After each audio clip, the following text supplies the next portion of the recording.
and welcome to another episode of the Let's Talk Marvel Fan Theories podcast. I'm Taylor. And I'm Katie, and we're two sisters and borderline obsessed Marvel fans who have been following the Marvel Cinematic Universe closely for years. And now we want to share our MCU discussions with you. We chat about our own predictions and theories, plus some of our favorites from online, and our reactions to all of the Marvel content that's considered MCU canon, including the Disney Plus shows and the movies, as well as the Marvel news you need to know.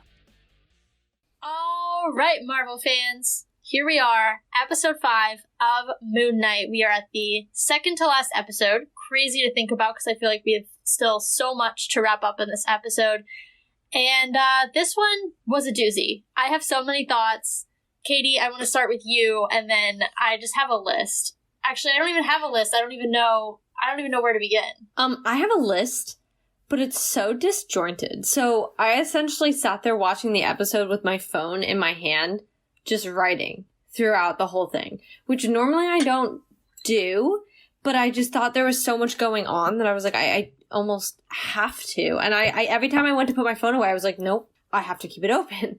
So for the most part, I think my list is in a semi-coherent order for us to follow through. I don't know if you have thoughts or would like to just run through it, but yeah, I agree that this was a heavy episode. It was a lot at once, and I think at the end we can give our overalls about what we felt about the episode and all that, but if we want to get right into it, I'm good with getting right into it. Yeah, why don't we start with your list? I'm sure I have some of the same ones, and then we'll talk about the ones that maybe we didn't have in common. Okay, so to start off, and this is just kind of a funny one because we're not ready to get into some of the dooziness, but I had to laugh, and I just lived my life through Stephen the Bean because he was loving Taweret. Taweret? I cannot say it for the life of me, and I won't be able to say it for the life of me. I'm trying. But Mark was so over it. And Mark was done with the hippo. He was like, no, I'm good. There's a giant female talking hippo. And Mark was like, hello, giant female talking hippo. We're going to be best friends. He was so like, it didn't matter what she was telling him. He just was like, yeah, you're right. Exactly. And then when Mark was like, we should throw her off the boat. And Stephen was like, I'm sorry, what? You want to throw the goddess off the boat? He was just, I thought it was so funny. And I have to applaud the producers and the writers because in all honesty, they did such a heavy episode and allowed us to still have these moments that were just, you're just laughing at the interaction between these two, because now they are two. So I really do applaud them because in such a darkness, we had those little bits of light, and that was one of my favorite things. Like from the get-go, I'm watching this, and just the difference between the two of them reacting to all this. She literally is like, you're dead. And Steven's like, oh my God.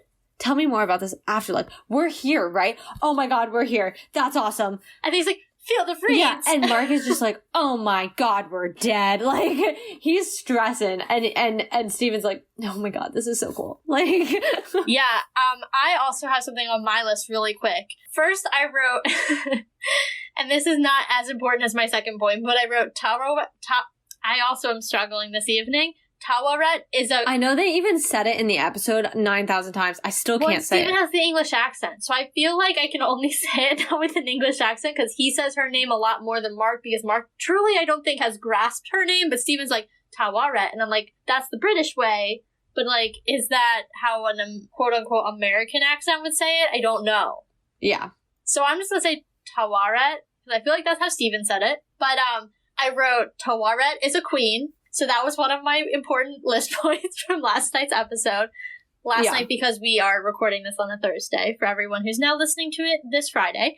But my more important point was something that she said before they left the kind of building that was on the boat when they were still inside what looked like a mental hospital. She says, you know, when she first talks about how they're in the afterlife, and she like emphasizes that, she was like, oh yeah, there's all these other planes. And then she starts listing them off. I don't know if you caught this, but one of the ones she listed off was the ancestral plane. I did. A la Black Panther. And I was immediately like, oh. so excited, especially knowing that we got, or some people got, the first Black Panther footage this week at CinemaCon. So it's just like so exciting. It feels like it's coming closer, and we're like getting all of these, not all of these, but like we're getting little hints towards it. Especially knowing, I think this was kind of glossed over in Black Panther, or at least not something that I really paid a lot of attention to.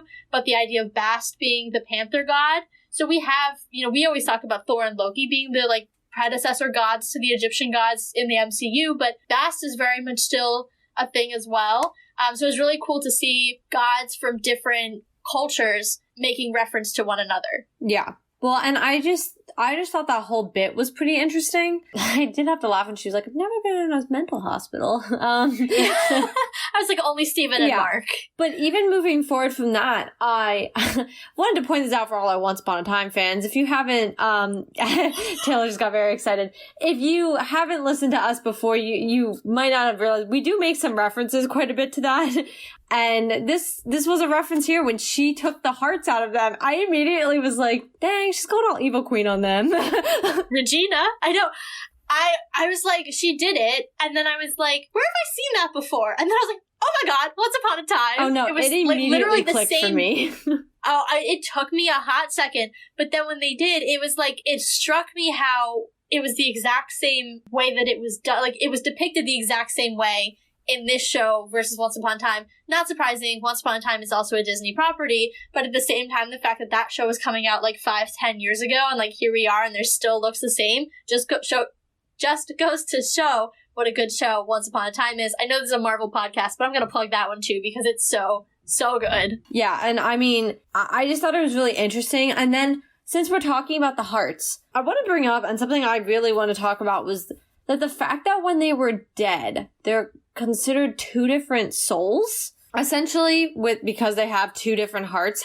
But I also thought it was weird because then they were weighing them together. So I thought it was a little strange because, like, Taweret even says, oh, are you twins? As if they are two separate human beings. So I thought that was really interesting, the way that was done, just because it like established them as two separate beings, but then, like I said, the hearts were weighed together and had to be made even. So I thought that was just kind of interesting, since if they're technically two different people, I didn't quite get why their hearts were weighed together then. See, I did not interpret it that way, and maybe the way I interpret it might help you understand that a little bit. The way I kind of thought of it was like, and I'm just still trying to crystallize this now kind of as you were speaking, but Mark and Steven led two different lives, right? And we see why, and I'm sure we're going to dive into that more throughout this episode, but they've led two different lives, so it kind of makes sense why they were two different bodies, because it's two different perspectives. However, or in the afterlife, two different bodies. But however, they are still the same soul. It's the same body, which is why they were then weighed together, and why they couldn't find balance until there was only one of them left. Yeah, okay, that makes more sense. I just think I was a little thrown off. It made more sense to me that they were being weighed together. Yeah. But I was more thrown off by the fact that when she made the comment about twins, like, she looked at them as if they were two separate souls that had died. I just genuinely think that she'd never seen anyone with DID before. And so perhaps this is a first for the Egyptian afterlife to have a soul that has led two different lives, because it's two different, like, it almost belongs to two different people. Yeah. So I just think it's like one of those things where she'd never come across anyone quite like Mark and Steven, and because of that just defaulted to the natural thing, which is, you guys look so much alike, you must be twins, not you guys are two halves of the same body living two different lives. Like, that would not be my first, go-to if I saw two people who looked alike. So that was kind of what I thought there. Yeah, fair. So I guess now we should just take that turn, And something I actually I even noted in my notes as I was ferociously watching but typing at the same time, that I think this show in general has taken quite a turn from where we started and where we kind of were on this road to go, and totally nothing wrong with that. But it reminded me a lot of Loki, where we were like, the first two episodes were exactly kind of what we thought we were getting. And then suddenly we went down a completely different road. Big left turn. Yeah. And I mean, this episode itself kind of did the same thing. So obviously we were in this weird spot. We didn't know where we were at the end of episode 4. Now we enter episode 5 exactly where we left off, which I really like that they do that. There's not really like a confusion. It's like, oh no, we literally were done here. And it's like, oh, okay, like you're dead. What does this mean? And then suddenly it becomes like this whole internal journey into who Mark is. And I say Mark specifically because we have finally gotten that confirmation, although we kind of already had it. But we've definitely gotten now that Mark is the person who has DID and Steven is an alter. Yeah, I literally wrote, because the person who brings that out really is Harrow, as the Dr. Harrow. So I wrote in my notes, Harrow asks the question we've all been asking, and finally we got the answer. Yeah, exactly. Well, so I think that definitely helped, and like, so suddenly we're diving so deeply into who he is. And I know at the very beginning of this, when we were kind of talking about DID itself, and I know I said a lot about it's usually triggered by a traumatic event. Never did I think this would be the traumatic event. Did I say it was something with the mom? Yes. You did, and you also said it typically happens in childhood. So the whole time this episode was happening, I was like, Katie called this. Like, not in specific terms, but you called the general theme of what was happening. Yeah. I was really shocked because, for one, it was an obvious very traumatic event to have essentially had to live with the fact that he was responsible for his brother's death. And to be fair, he was a kid. He didn't know any better. But he was being pretty much told he was responsible. Yeah. And he looked, maybe 7, 8? It's hard to kind of... Yeah, he was so young. Exactly. So it was traumatic enough to have lost a sibling, let alone pretty much being forced to take that responsibility that you don't even understand. Also, and it's actually, I don't know what it's reminding me of. It might have been a case study I read, or it could have been an episode of Criminal Minds. Either could be. But in that episode, the big, or whatever it's reminding me of, the big thing was that he was it was a movie. It was a movie I watched for a psych class. But the big thing he was working... All comes back to me exactly. Now. But the big thing he had to work through and accept was also that he had survivor's guilt. And that he was the one who lived through it, but he wasn't the favorited son to have begun the whole journey. And this was exactly what this was. And I wish I could remember the name of it. And when I research it, I will put it in the blog. It was a great movie. The premise sounds really familiar, so I feel like I might have... Was it like a popular movie? I don't know. It's a little bit of an older movie. And it actually was the mother as well who favored the other brother, and it was also a water incident. A lot of similarities to it, and I wish I definitely have seen this movie, whatever it is. I know. I wish I could remember what it is. I watched it last semester for a class that was based off of like movies, and we talked about the psych and like mental illnesses that were involved in it. So I watched quite a few movies, so I cannot remember the name of it right now, but it was really amazing. And that was one of the things he suffered with was the survivor's guilt. And on top of that, with his mother always pretty much continuously blaming him, and everything he did was never going to be enough for her. And that's exactly what was happening for Mark. Well, and then that's not even... He was even younger. Well, yeah, and then that's not even, bringing up the physical abuse then. Like, it started off verbal, and it started off, blaming him and berating him and screaming at him. But then it moved into physical abuse, and that, awful. Well, and I mean, that was really dark, and I think Marvel has a thing about not having good parents, but that was a different degree, and I think people can pull a lot of things from, Thor's relationship with his father and Loki's relationship with his father, and I use that as a good example because I think we've all agreed that Odin is one of the worst parental figures to be present in the MCU. But I think what really shook me was how present this could be in many people's lives. I think this was one of the ones where you were like, wow, like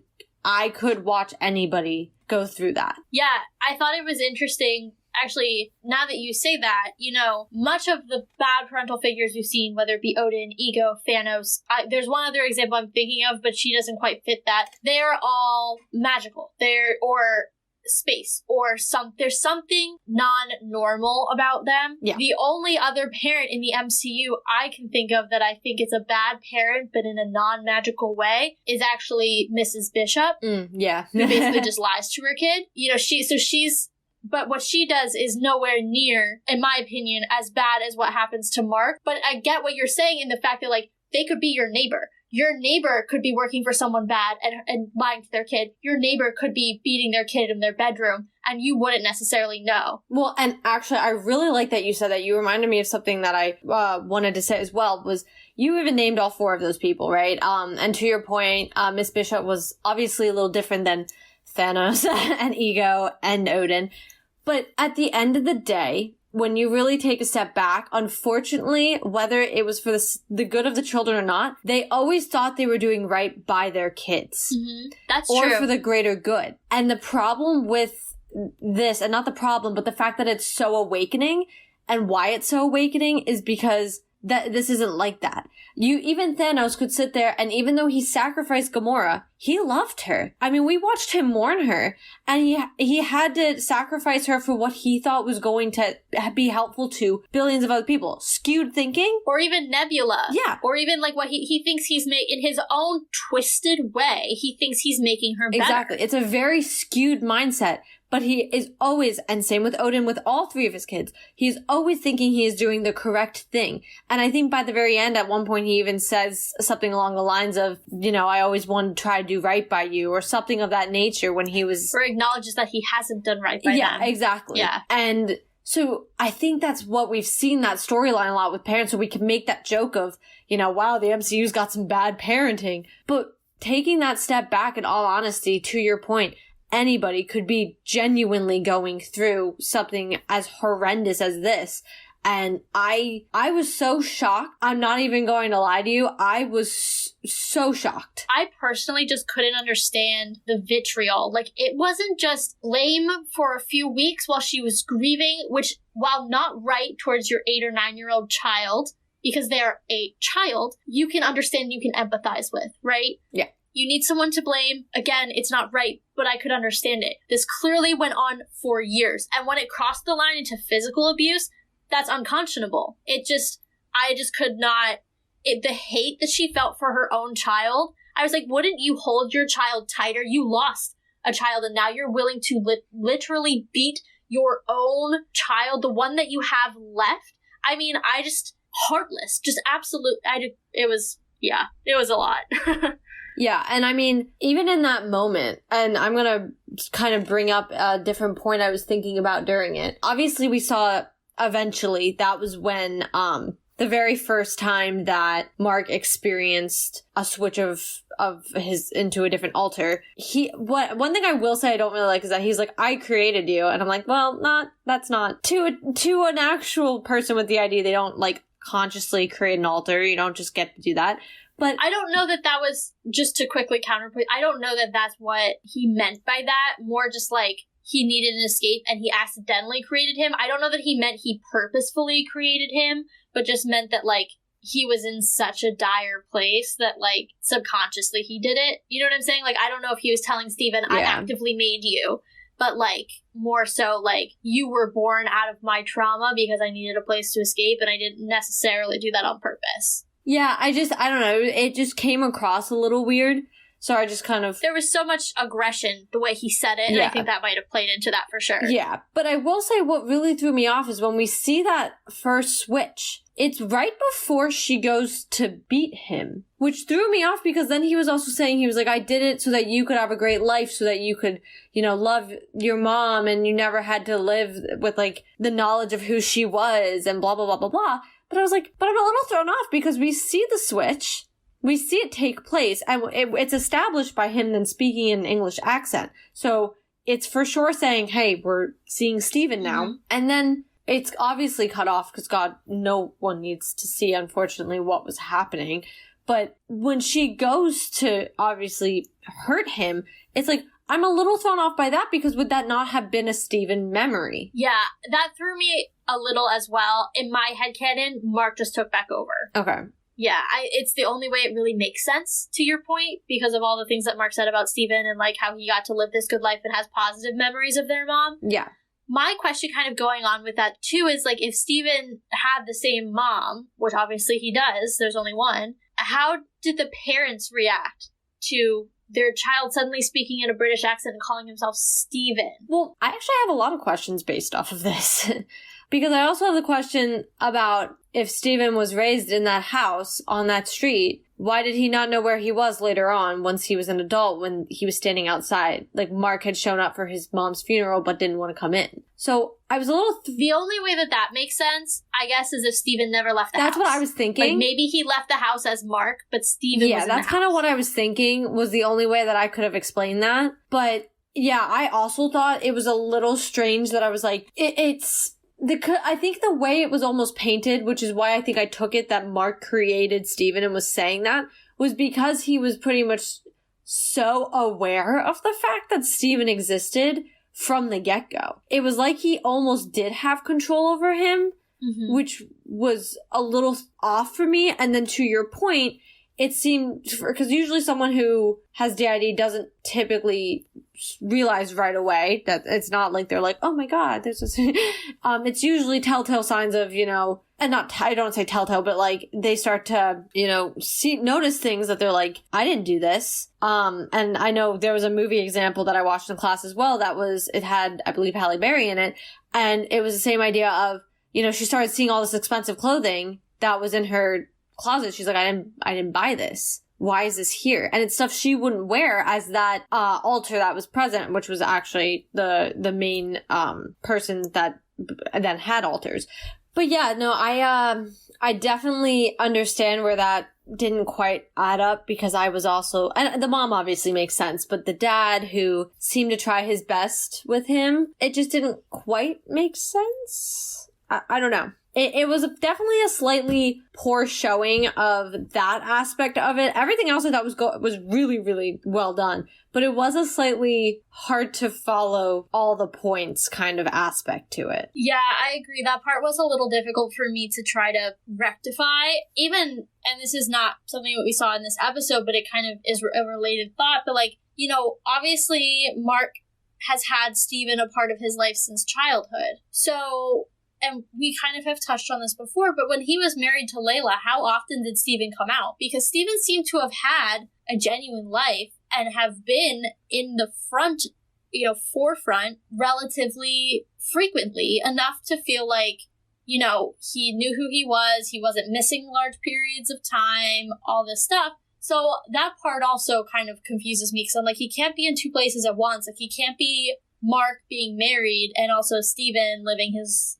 very English life. Well, and I really like that you brought that up too, because I think that was an issue we saw, and I think might have brought up within the first or second episode even. Yeah. Because now that we have this backstory, and it's one thing to have had the trauma event and maybe to have created the altar, but maybe not, it might not have come to fruition till later, but we see it come and happen at that age. So knowing that he's lived with him his whole life, to your point, it throws me... Well, Stephen has childhood memories. Yeah. He talks about their mom growing up. So, even as a child, it wasn't just that he switched that one time and it was, because of a super traumatic event, and then it was, laying dormant until he was older. Stephen remembers his childhood. So, how often was he Mark? Well, I guess I just don't understand. And my issue is Mark is so aware of Stephen, yet Stephen was never aware of Mark. And then up until, he thought he was having weird sleep problems. So... it really throws me off that we're sitting here very lost almost, because I didn't quite understand if he, and then they kept having those issues with, yo, give me the body, yo, give me the body, yo, give me the body. But Mark all this time knew Stephen existed. How did Mark get the body back from Stephen when they were younger? I think my thought is Mark had always been able to control it, because he says this at one point, I had Stephen under control. And I think And in this episode, there's that moment where he's outside his mom's Shiva, where he can't go in outside of his childhood home, and he collapses in the street, and he changes into Stephen, and Stephen's like, where am I? What's going on? That moment that you said, well, how does he not know his childhood home where he lived, grew up? Yeah. Over that, Mark says in a voiceover, that's the first time that our lives truly blended together. So I think that's the first time where Stephen was really something, he started to notice, because he says he's on the phone with his mom, air quotes, listeners, air quotes, And he says, oh, Mom, I did it again. But I think that's saying, like, oh, you know, I'm lost, like, in London, you know, where I grew up. Like, I just ended up in this weird neighborhood and I don't know how I got here. But he's in America. So, like, he not only is, like, crossing the pond, but he's in a completely different country. So that's when Steven says, like, this is the first time our lives kind of came together. And that's when Steven starts to become aware that something is off and begins to gain a little bit of autonomy over the body, whereas Mark had always been in control before and could decide when he wanted Steven and when he didn't. That's how I make sense of it in my head. Yeah, it just definitely threw me off because typically there isn't that control aspect, like I said earlier. So I was a little just thrown off by, I was like, okay, so Mark is very much aware that he has an alter, and yet the alter has no idea, and they're living somehow the same yet separate lives from the age of like 7 to whatever he is now. So it was definitely a little weird. Yeah. And then there's two places I feel like this conversation could naturally go, and I'm trying to decide which one I want to take on next. I'm going to go and choose Layla's dad because I want to stay in this episode first, and my next point will kind of take us into the future. So we see that. Now we know that he wasn't necessarily sent there to kill him. Mm-hmm. I'm actually really glad that was where you went with it, because after the his mom though point on my thing, it went to the mercenary thing. So that's perfect. Mainly because I also had no other words for what was happening during that time with his mom. I was like, I don't have words. I literally wrote mom, arrow, DID, arrow, bro, because I didn't know how else to, like, formulate what I was saying. So we know he wasn't responsible. That clarified all of that, because I know I had thrown out the theory that Jake, which we'll get to, possibly could... That was my second point. Okay, yeah, no, I have that. That's why I was like, let's stay in this episode first. Yeah, I have that as my final point. But... Perfect. So... Obviously, I know I threw out maybe Jake had been there, who knows. And then I know even in this episode there had been a reference that we thought could have been Jake, so we'll get there. But in that point, obviously we see he wasn't directly responsible for the death, so he didn't really lie to Layla about that. That was an accurate thing. What I didn't expect was that the tomb they were raiding was Khonshu's, and that was the night he became Moon Knight. I think I always assumed that he became Moon Knight the night of whatever happened to Layla's dad. Early on, someone, and I want to say it was Harrow, says something to him about, oh, that night in the desert, like, you're the only one who blah, blah, blah came out alive. Something along, and it might not have been Harrow, but I feel like it was early, probably episode 1 or 2. Mm-hmm. And so I think in my head, it always was that night. Somehow he was with Layla's dad. Layla's dad did not survive, but he did thanks to Khonshu. To your point, the idea that it was Khonshu's tomb or temple did not hit me until you could see that he had crawled up into it. And then I was like, oh man. And then I thought it was so interesting. And I tweeted about this last night when he's at the steps under the statue of Khonshu, and Khonshu's slowly breaking down his resolve to try to get him to be his avatar. And Steven has this moment where he says, look at him manipulate you. Because so many times Steven has been so judgmental about how violent and how much murder Mark does, you know, and because he's such a pacifist. But in that moment, you can see Steven's perspective change from how could you ever agree to this to watch this not all knowing, but watch this deity manipulate you at your weakest moment when you are on death's door in order to do his bidding. And then later, when we return to that street outside Mark's childhood home, when he's grieving, you know, in his own way, the loss of his mother and feeling the conflicting thoughts that he does about that, Steven says to him, like, it's not your fault, Mark. And there's just this moment of self-forgiveness and self-compassion that was, like, really quite beautiful as Steven begins to understand why Mark is the way he is, and he's not just this, like, black and white, like, gotta kill. He has so much hurt that truly he's been protecting Steven from his entire life. So that was really quite profound for me. Yeah, that was... There was so much going on, and what I really did love about this episode was pretty much answered so many things that I think we've been waiting so long to get. And even down to, we figured out where everything came from. We figured out his past.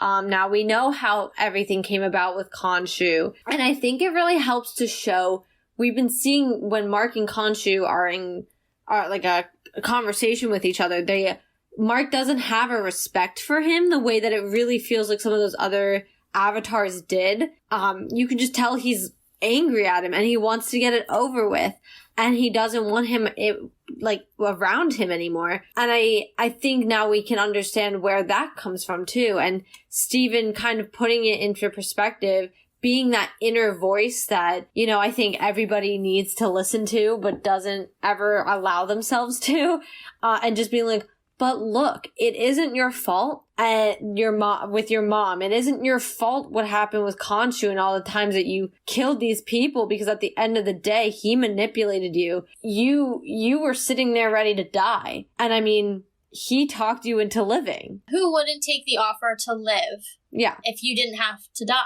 I mean, very few. And what did he have going for him? He even said he was inhonorably discharged, and he didn't have a lot of places he could work. That's why he became a mercenary. He didn't have anybody in his life at that point. I would like to figure out where he's at with his dad, because... Yeah, because his dad seemed to really love him. But I understand the blame he holds towards him. Oh, absolutely. Because that movie that I was referencing earlier that we both feel like we know, but I cannot for the life of me remember, I know the biggest thing was the dad and the son came together at the end, and they learned to move on their way together and to grieve together. So I thought it was interesting to kind of get the opposite ending of that Mark was, because the dad in that movie eventually had to recognize that the mom was only perpetuating the problem of losing the other son, and that they had a son that they needed to love. So I thought it was interesting that he wanted to love his son, and he definitely did, but not enough to ever stand up to the mother to take his son out of that situation. He allowed her to win, essentially, which I thought was kind of an interesting thing, which is... She lost him his other son. And really. So I think it's in... he lost one son to death, and he lost one son to the abusive hand of his wife. Not through death, but through just an inability to be in that situation any longer. Exactly. And this was before, like I said, Layla. So Mark, the only person he might have had would have been his father. So I understood where he ended up. He was at a really low point, I'm sure. And so it was quite an interesting scene to really sit through. Yeah, for sure. That scene in particular, in the temple, it's one that we've seen actually in trailers where he's all bloodied and he comes out in the Moon Knight costume. But I don't think I ever thought that was his first time in the Moon Knight costume. So that was interesting to kind of put that together and be like, oh, this was his first time becoming Moon Knight. Well, actually, if you want to talk about one of the last scenes we got in the trailer, the scene where he's in okay, so I think this episode was hard because we were in a lot of places a lot of times. Yeah. But it was like an episode of Loki again. But it was almost worse in the sense that we really were like all over the place. Yeah. But in this one scene where he is, I don't know what to call it because we're still not really confirmed of anything right now where we're at. We could be in a mental hospital, or he could be dead. For the sake of Marvel, he's dead and the whole afterlife thing is happening because we wouldn't have a superhero without it. But for the sake of the show, we don't actually know what's real and what's not yet. But there is a scene where he's in the psych ward and he's hitting himself. And you don't realize, though, that it was Steven who was standing there that he was hitting himself in front of, but that was a scene in the trailer. Yeah. And the reason I bring that up is also, I think it's so interesting seeing the therapy sessions. And I think it's interesting, for one, Dr. Harrow says to Steven that Steven was the one who brought them into the mental hospital. When he first said that, I really thought they were going to say that was what happened when he got fired from the museum and that he ended up institutionalizing himself after all of that. I was like, oh my God, are you going to tell me that they're going to tell me this whole thing has been fake ever since he left that hospital? I literally gasped like a crazy person. Yeah, I didn't think of it in that way. I just thought it was interesting because it was a Steven move. Especially if Steven wasn't aware of Mark, it made a lot of sense for him to be like, hey, something's not right, so I'm going to do what I need to do to not be a threat to people because I'm worried about myself. Yeah. But I also really have to give a lot of respect for the fact that exactly what was happening in these scenes, like I said, I don't know if it's real, if it's a dream, whatever it is, was really one of the biggest treatments for DID, trying to integrate those alters and get them to see each other, essentially, so that you can kind of allow yourself to be more of a whole. So I was like, this is so well done. I was sitting there this whole time, like, this is absolutely immaculate how this is being done to really show. And even when they're talking to Taweret, and she's saying, you know, I think you need to be honest with Steven about some things, and is pretty much telling Mark, granted at this point we're seeing them as two different people, but is like, you need to open who you are up to Steven. He doesn't know your life story the same way. Yeah, and he blames you for a lot of things that are truly just you reacting to a horrific situation. Yeah, so I give so much. I was just sitting there so happy watching all of it because I was like, this is so well done. Yeah, and I know that's a conversation you and I had, I think, at the predictions at episode 1, like very early on. You know, we've talked about how Marvel has occasionally not done so well in the mental health department in its depiction. We're not going to get into it. We've talked about it before, but they don't always have a stellar track record. Sometimes they do okay, and sometimes they fall a little short. This one, to your point, I don't know as much about DID as you do. I didn't study it, but I thought it was also really treated with a lot of compassion, and it wasn't done, in my opinion, to sensationalize or make them them being people who suffer from DID.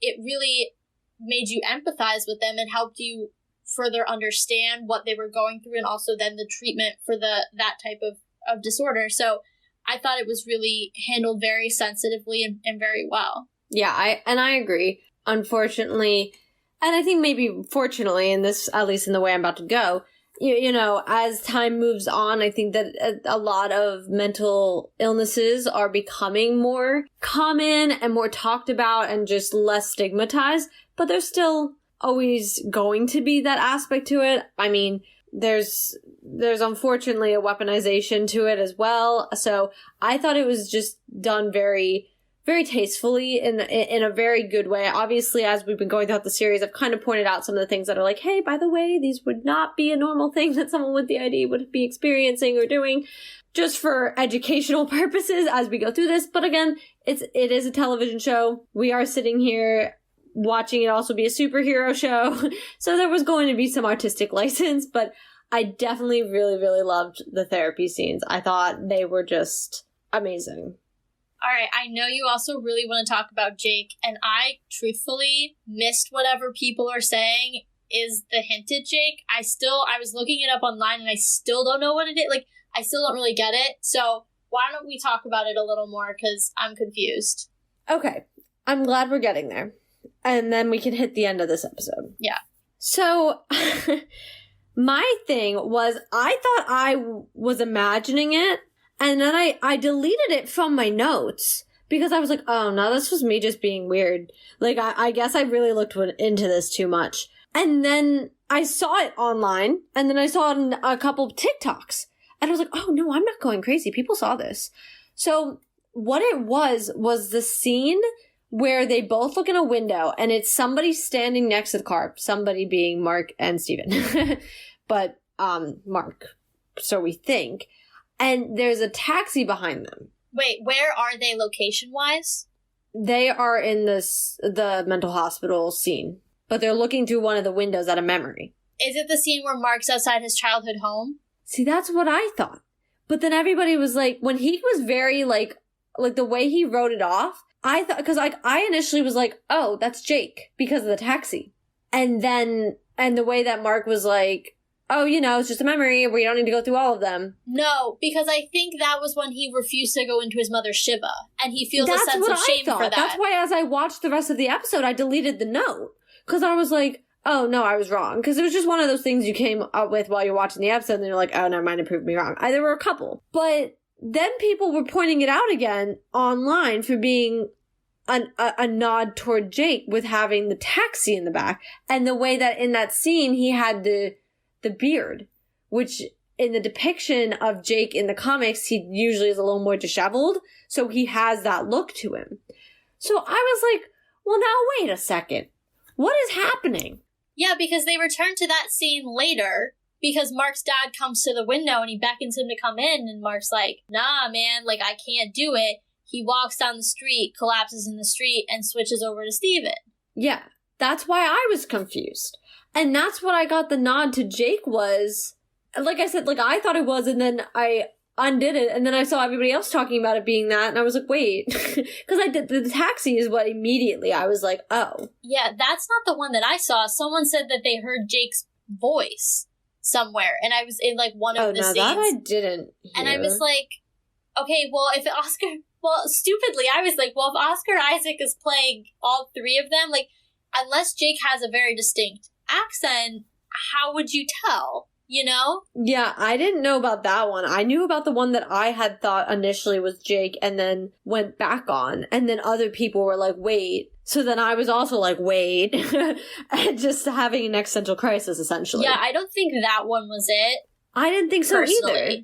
But, I mean, either way you slice it, at the very most, all we got was a hint of Jake. Like, I think you and I both thought that we would get some real Jake moments in this episode, and now there's only one left, and we've still yet to really explore who he is, where he came from, when he entered Mark's life, if Mark clearly doesn't even know about him. I mean, there's so many questions. Because here's the thing, and this, I guess, we can get right into the end of the episode with this. If Steven is no longer a part of Mark... Stop. I can't. They killed the bee. I know. I literally... if you want context to my notes, I need Marvel to stop introducing characters I love and then killing them off. That is how I wrote that. Rest in peace, Natasha. Anyway, at the 3-year anniversary of her death, being literally a few days ago. There were so many anniversaries this week, and I was just like Right, but I was like so nostalgic all week, and I was like, I'm watching WandaVision to prep for... Which obviously, that's not that year was like a few months ago, but I don't know, I was feeling so nostalgic for old Marvel this week. It was kind of painful. Yeah, but my thought would be, they can, if they choose, not continue to have Steven really be present, right? However, the hero of Moon Knight still suffers from DID. So it's not a necessarily unlikely thing that Jake becomes an alter later down the road. Oh! And he was foreshadowed rather than, like, we thought it was a predictive thing, but instead he could have been foreshadowed to be another sarcophagus, therefore another alter that isn't yet present. So, almost as though Mark needs to replace Steven, because now Steven's gone. And it's not even necessarily replacing, as it is just as common, like, people who have DID can have multiple alters. In this case, we only saw the two, or technically one, but, I mean, it wouldn't necessarily be an uncommon thing for him to incidentally, or knowledgeably, who knows, create another alter. Okay. I guess in my head, I refuse to believe that Steven is dead and that I think he's coming back. And maybe that's just denial. I don't know. I mean, to your point, it's an anniversary of some deaths, so maybe I'm just, like, struggling a little bit this week, but I don't know. Yeah, no, my thought process went to, it was more of a future foreshadowing that we might not necessarily get now, or, because we also haven't had end credit scenes yet. I saw that. I mean, I took notice to that. Yeah. It might be one of the last scenes of Moon Knight that we get a switch into Jake, or an end credit scene helping to set up for either another season or the next work for that Moon Knight will be present in. I think that's fair. That's definitely possible. I have one last note that we didn't hit in my notes. Okay. Mine. I do as well. Okay, well, mine is kind of important because it kind of relates to something that I said, I think in the episode where you took one off, where you weren't here. Okay. I talked about how, we have Khonshu, who believes that you should punish people while they're still living. You should kill them for the bad deeds that they've already done. And then you have, of course, Amit, who believes that you should be killed for the people, or people should be killed for the bad deeds that they have not yet done. And then I was talking about the one other god that I know of in the Egyptian pantheon that judges souls based on how good or bad they are. And that is Osiris.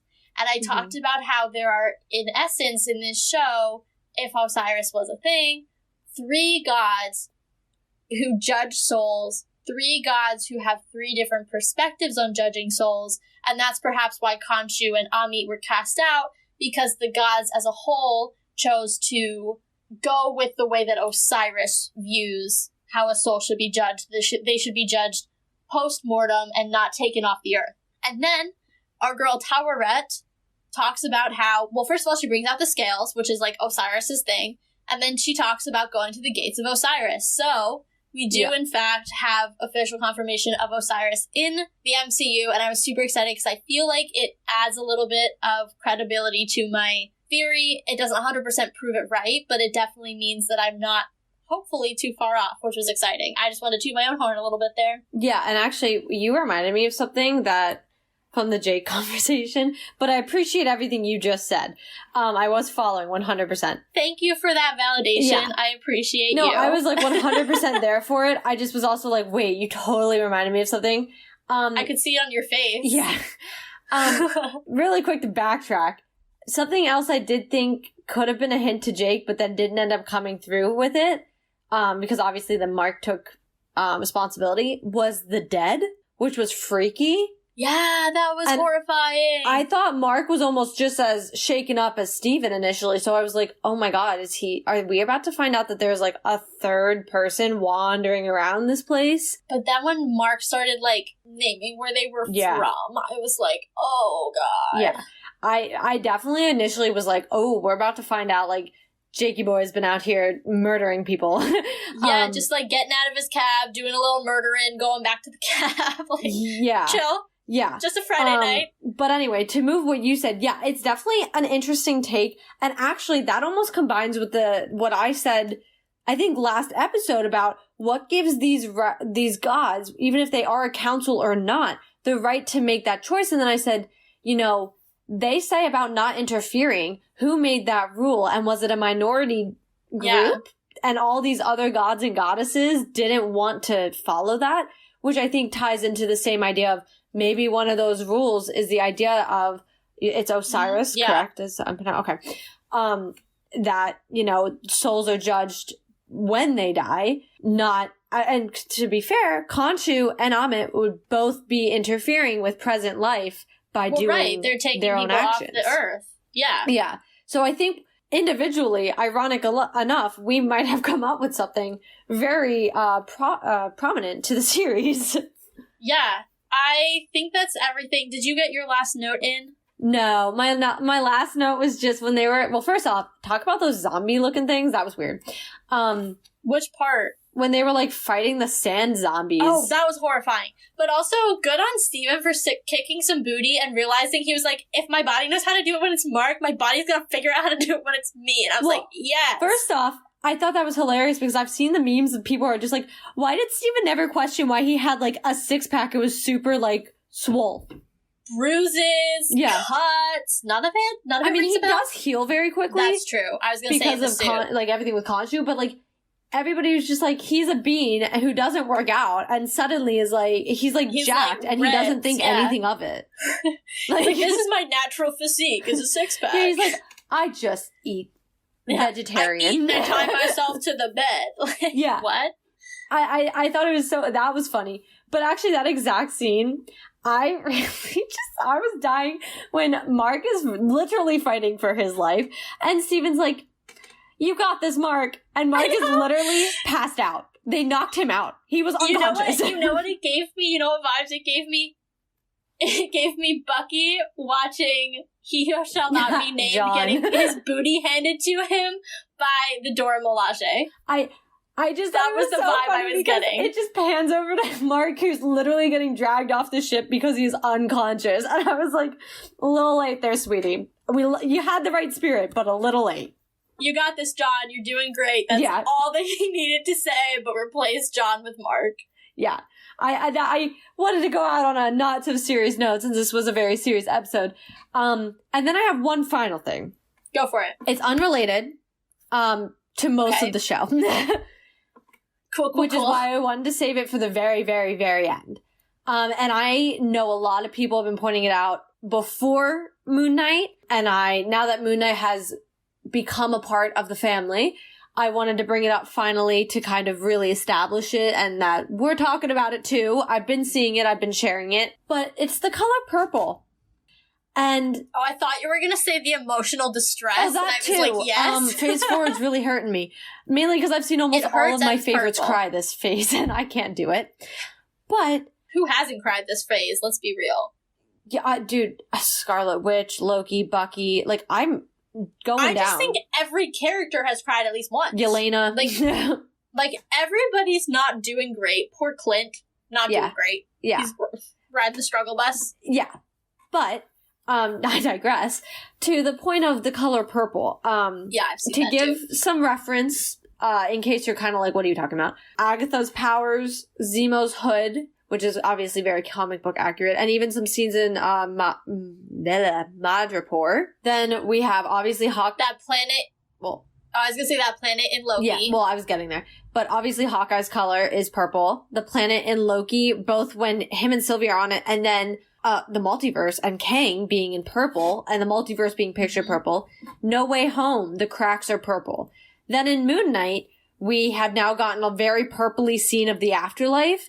And if you've been keeping up with MOM trailers, the most recent, actually, I lie, because there was another TV spot, also had purple magic. So we've seen a lot of it. And I know previously we've seen the color purple to be tied to the Power Stone.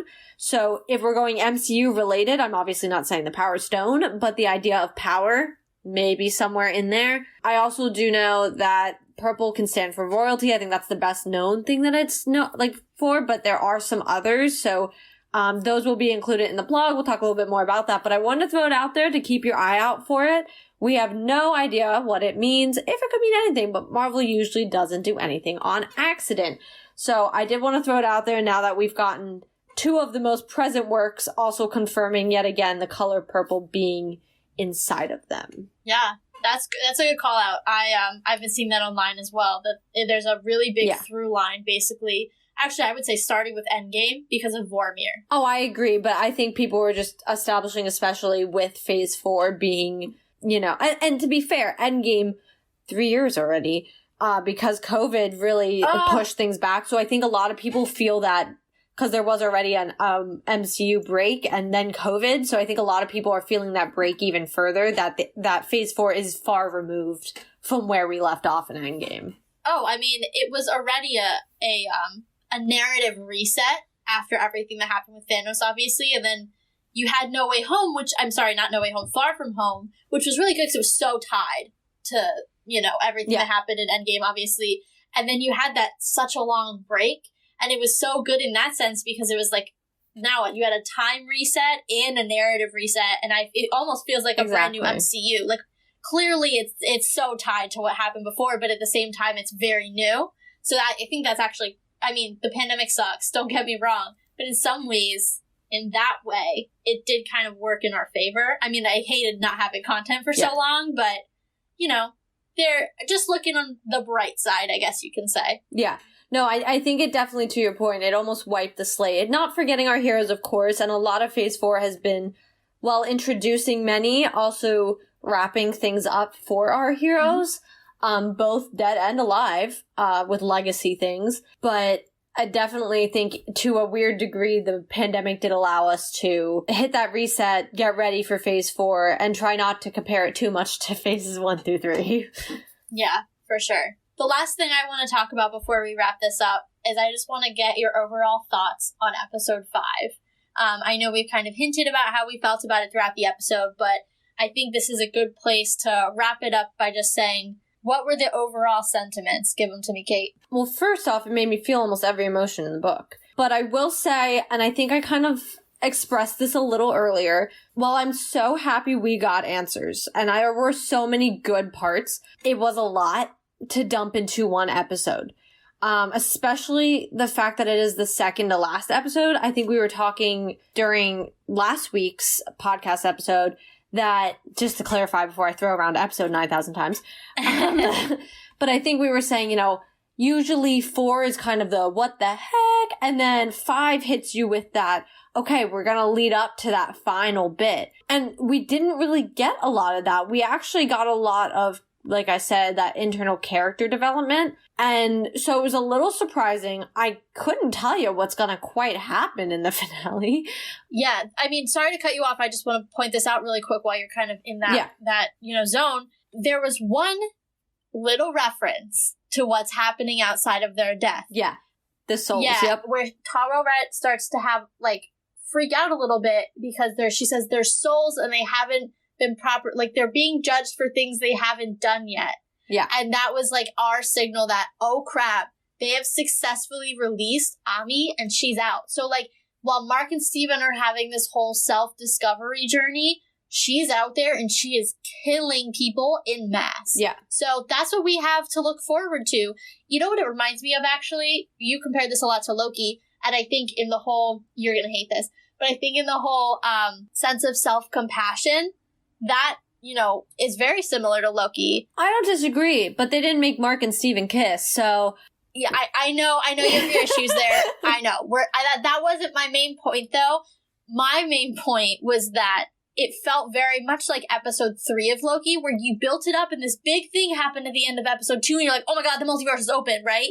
And then episode 3, they're on this planet, and they're talking to one another, and they're getting to know one another, really getting to know the other parts of themselves, which is exactly what Mark and Steven are doing. So I was like, oh, this is like episode 3 of Loki. The only difference being it was that 3 and episode not 3 5. of Loki had 3 episodes left to wrap everything up. And I just want to say my thoughts on episode 5 really quick were that, I loved the episodes. It's far and away my favorite episode so far. Yeah. However, it makes me nervous for the amount of things that we have to get wrapped up by the end of episode 6. And I did just see today that episode 6 is only 45 minutes in a runtime, which makes it the shortest season finale or series finale of any of the MCU shows that have come out so far. So not only does it have a lot to wrap up, but it has the least amount of runtime to do so. So as much as I enjoyed episode 5 and thought that it was really well done and it added a lot to the character and depth and growth in that sense, I'm a little nervous about how much has to happen in the finale next week. No, I do agree. And I was kind of thinking the same thing when we finished the episode, because I was like, ooh, first off, he's got a free Khonshu. Yeah. So that's a whole step that we need to get to. And then, there's a whole goddess out there. And then what really is bugging me, and we'll obviously get the answer next week, but what's really bugging me is if these souls are already being judged, you can't really undo that. Unless they can, and that's how Steven comes back. Which, okay, that would be fair. But I'm also gonna, I will say, one thing that I have learned to love, but I don't love it, is that, and this was, if you've watched The Vampire Diaries, it's gonna be a call out to this low-key, is that there's always a solution. It's oh no, the world is ending. Solution. Oh no, there's no undoing this. They found a solution though somehow. And sometimes Marvel falls into that as well, where it's oh, this is the be-all end-all, but we figured it out. Don't worry, guys. Because I think it is the cliche, the good guys always win. Which is why I think Infinity War finally shook some things, it was oh, we didn't win. I was traumatized. Yeah. But that's why I'm kind of okay, but how are we going to somehow explain now the undoing of all of this? I'd love Steven back, but I feel also Mark has made his acceptance to himself that while I love Steven as a character, I don't know we need him back. Steven did what he needed to do, which was to help Mark see himself internally and not blame himself anymore for all the things he had to do and did do and accidentally did in all of his life. And so I think he served as what he needed to, and I'm not sure we need to see Steven again. I think Mark has made that peace within himself. I think that's very fair. I'm just saying, if you're going to bring everyone back, it's an opportunity to bring back Steven. No, yeah, exactly. I don't know that they will. I don't know that this is something that can be undone. It'll be interesting to see how Marvel takes this one, whether they, go for the full clean slate, if you will, like everything that Ami has done has been undone. I do think, if we're going to talk about a quick solution, I think the gods probably have that power. That's fair. I also wonder if she's imprisoned again, is everything she's done undone? However, the people that Mark killed with Khonshu, or for Khonshu, did not come back to life, so, I don't know. Probably not. I would say the Council of Gods possibly has the power to reinstate the life of the people, especially if are not dead for long and were not killed. Something that Taweret says is, like, if you go back to your body, it's still, like, riddled with bullets. The way that they're killed with Amit is not quite so violent, so their bodies are still pretty much intact. So I guess if that's the case and their body still works, like, maybe there's a way to bring the soul back. I don't know. That's just a thought that I'm putting out there for next week. Right. Okay. Well, this was quite a doozy of an episode. I am all good with all of my lists. I've hit every single point. Katie's given me the thumbs up, so has she. We have one episode left, guys. One more episode of Moon Knight. Next week's going to be a special week. We have Moon Knight on Wednesday. Yeah. And then, depending on when you got your tickets, Thursday, Friday, Saturday, Sunday, you can go see Multiverse of Madness. It is here. Oh my gosh. It's going to be a big week for us. So if you would like to keep up with any of our coverage or all of our coverage coming out next week for the final episode of Moon Knight and Multiverse of Madness, we also have a predictions episode coming out this weekend as well for Multiverse of Madness. You should subscribe on your podcast platform of choice if you don't already. You should also definitely check out our blog, which has a lot of extra information. Katie's going to put up that name of that movie that we both can't remember the name to, but have been referencing all episode.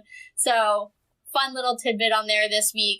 And last but not least, you can also check out our Spotify playlists, which are linked in the show notes. We have playlists for every single show that has come out while we've been doing the podcast, as well as one ginormous playlist with all of the music that's been in all of the MCU shows and movies that are available on Spotify. And as always, make sure you're following the Twitter. It's Let's Talk MFT. We've referenced a couple things here and there that we've definitely seen on Twitter and have shared, so lots of things are going on our Twitter, always looking to see other people's theories, along with sharing our own. All of the blogs and the podcasts will go up there as soon as they are up, or I try, but most part, as soon as they are up. So you can kind of find everything you need since there's so much content, and Marvel just blew your mind. So let's talk about it.